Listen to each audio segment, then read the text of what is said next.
మా ఒంటి మీద రంగు పడతాం అనేటటువంటిది కరెక్ట్ కాదు, అది మాకు హరాం లాంటిది. కాబట్టి హోలీకి సంబంధించి అనుమతి ఇవ్వద్దంటూ వివిధ ప్రాంతాలలో ముస్లిం పెద్దలు అడుగుతుండటం, ఎస్పెషల్లీ అలీగర్ లాంటి చోట్ల, యూనివర్సిటీ లాంటి చోట్ల కూడా హోలీని ఆపేస్తున్నామని చెప్పి వాళ్ళు ఆదేశిస్తే, వాళ్ళు ప్రకటిస్తే దానికి వ్యతిరేకంగా ఉద్యమాలు జరుగుతున్నది చూస్తున్నాం.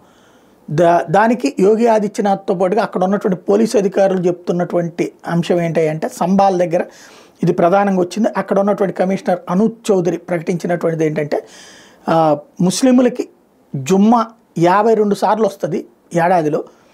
అదే సందర్భంలో హోలీ వచ్చేది ఏడాదికి ఒక్కసారే. ఆ రంగుల పండగ అన్నటువంటిది హోలీని ఆ రోజు జరుపుకుంటారు.